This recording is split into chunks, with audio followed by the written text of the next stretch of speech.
রহমতুল্লাহ, সকলকে শুভেচ্ছা অভিনন্দন জানিয়ে শুরু করছি আজকের ভিডিও। আজকে আমাদের বিষয়টি হলো অনুশীলনী 3.3 এর উৎপাদক বিশ্লেষণ 17 নম্বর অঙ্ক। 3 into a square plus 2a minus 22 into a square plus 2a plus 40, এটাকে আমরা উৎপাদক বিশ্লেষণ করব।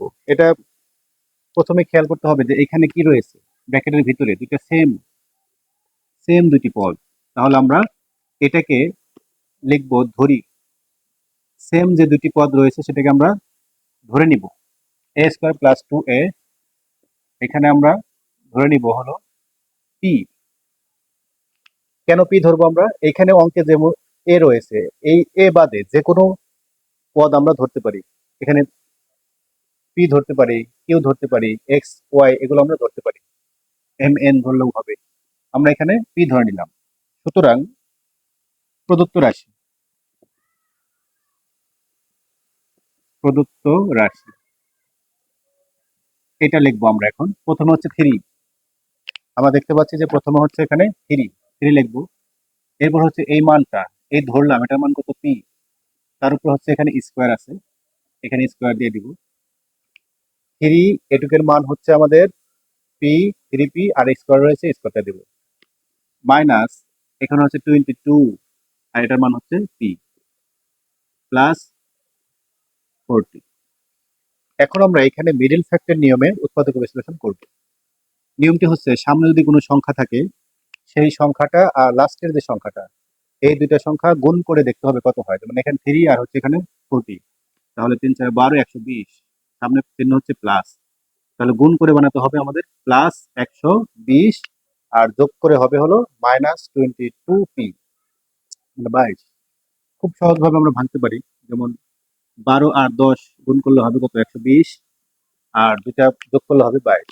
তাহলে লিখতে পারি এখানে 3p স্কোয়ার মাইনাস, আমরা এই দুটার মধ্যে যেটা বড় সেটা আগে লিখবো, আর এই চিহ্নটা লিখবো এখানে। তাহলে মাইনাস 12p, এই মাইনাস প্লাসে গুণ করবো, প্লাস মাইনাসে কি মাইনাস, এরপর হচ্ছে ছোট যে সেটা 10p, এরপর এখানে প্লাস 14। আবার একটু খেয়াল করি এইখানে ভাগাটা, যে এই 12 আর 10 গুণ করা হয় চিহ্ন সহকারে, তাহলে মাইনাস মাইনাসে প্লাস হবে, এটি প্লাস হবে, আর 12 আর 10 গুণ করলে হবে 120, আর যেটা যোগ করলে হবে মাঝখানে 22। এখন আমরা এই দুটো অংশ থেকে আমরা কমন নেব। এখান থেকে কমন নিতে পারি আমরা 3, সামনে 3 রয়েছে, 3 দিয়ে এটাকে ভাগ যাবে, আর একটা পি কমন নেব আমরা। তাহলে এখানে কমন নেব হচ্ছে 3p। এখান থেকে যদি আমরা 3p কমন নেই তাহলে থাকবে কি, একটা পি থাকবে। কেন? কারণ এই পি পাওয়ার 2 ছিল, একটা নিয়ে আসছে, একটা কমন, আর একটা থাকলো মাইনাস। এরপর হচ্ছে এই 3 দিয়ে আমরা 12 কে ভাগ করে দিব, তাহলে হবে কত, 4, আর এই পি এখানে কমন চলে আসলো। মাইনাস এখানে আমরা কমন নেব 10, কমন নিলে থাকবে পি, প্লাস মাইনাসে মাইনাস, এই 10 দিয়ে 40 ভাগ করে দিব, তাহলে হবে 4। এরপরে এটা আমরা কমন নিব, যে পি মাইনাস 4, দুইটা সেম পদ, কমন উপাদান, মিল উপাদান, এটা আমরা কমন নেব। তাহলে পি মাইনাস 4 যদি কমন নেওয়া হয়, এখানে থাকবে 3p মাইনাস, এখানে থাকবে 10। এরপরে আমরা মান বসিয়ে দেব।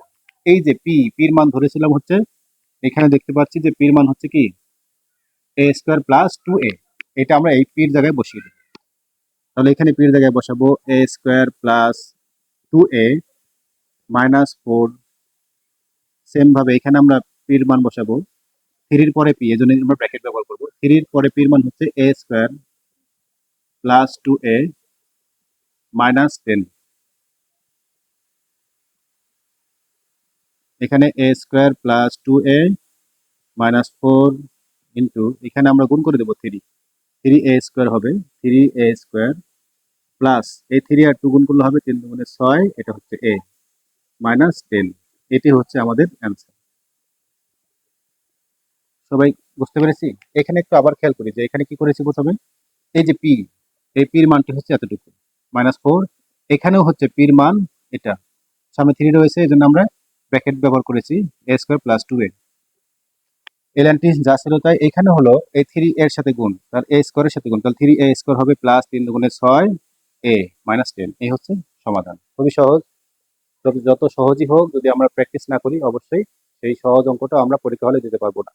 এজন্য আমরা বেশি বেশি করে প্র্যাকটিস করবো, কারণ practice makes a man perfect, আমরা সবাই জানি। এই কারণে যত বেশি প্র্যাকটিস করবো তত বেশি সেই অঙ্কটা আমাদের আয়ত্তে চলে আসবে এবং পরীক্ষায় আসলে সেটা সহজে অ্যান্সার করতে পারবো, সময়টাও আমাদের কম লাগবে। পরীক্ষায় ভালো রেজাল্ট করার জন্য যত দ্রুত সম্ভব সঠিক সমাধান করে আমরা মার্কস তুলতে পারবো, তত আমাদের পরীক্ষার রেজাল্ট অনেক ভালো আসবে। আশা করি সবাই বুঝতে পেরেছি। ইনশাল্লাহ আমরা সকলে বেশি বেশি প্র্যাকটিস করবো। সকলকে ধন্যবাদ জানিয়ে শেষ করছি। আসসালামু আলাইকুম।